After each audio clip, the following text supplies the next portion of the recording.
পাশে থেকে এসেছি। আমি যেটা মনে করি যে স্বেচ্ছাসেবী এই নামটা বলাটা যত সহজ, স্বেচ্ছাসেবী পরিচয়টা গ্রহণ করা কিন্তু তার চেয়ে অনেক কঠিন। সবাই চাইলে কিন্তু স্বেচ্ছাসেবী হইতে পারে না। স্বেচ্ছাসেবী হইতে গেলে অনেক ত্যাগ, শ্রম, সমাজের অনেক কটু কথা, অনেক কিছু সহ্য করে কিন্তু একজন স্বেচ্ছাসেবী হতে হয়। আমি যখন প্রথম স্বেচ্ছাসেবী কাজে আসছি আমাকে অনেক কথা শুনতে হয়েছে। আমি বাড়িতে না জানায় 3বার ব্লাড দিছি, তারপরে বাসায় আস্তে আস্তে জানাইছি। তো আমি আমার সংগঠনের একটা কথা বলি। আমার সংগঠন 2021 সালে প্রতিষ্ঠা হয়েছে। আমার সংগঠনের সভাপতি ইঞ্জিনিয়ার আফজাল ভাই, উনি প্রবাসে আছেন। আর আমার সংগঠনের সদস্য সম্পাদক অসুস্থ থাকে, আজকে আসতে পারেনি। আমরা শুধু ব্লাড নিয়ে কাজ করি না, আমরা ব্লাডের দেওয়ার পাশাপাশি বিভিন্ন সামাজিক কাজ আমরা করে থাকি। যেমন একটা অসহায় মানুষ, একটা গরিব মানুষকে সাহায্য করে থাকি, কারো পাশে টিউবওয়েল দিয়ে থাকি। তার পাশাপাশি আমরা বাংলাদেশের যে কোনো দুর্যোগে আমাদের সংগঠন অনেক বেশি ভূমিকা পালন করে।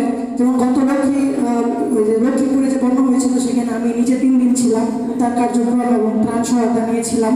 সো আমাদের সংগঠন নিয়ে সবাই গভর্নমেন্ট আমাদের সংগঠন অনেক জায়গায় যেতে পারে। গতবার আমি এই শ্রীপুর ব্লাড ব্যাংকে পুনর্মিলনীতে এসেছিলাম, আজকে আবার আসতে পেরেছি। সেজন্য সবাইকে অনেক বেশি ধন্যবাদ এবং শ্রীপুর ব্লাড ব্যাংকের আমি উত্তর সমৃদ্ধি কামনা করছি। ধন্যবাদ সবাইকে। আসসালামু আলাইকুম।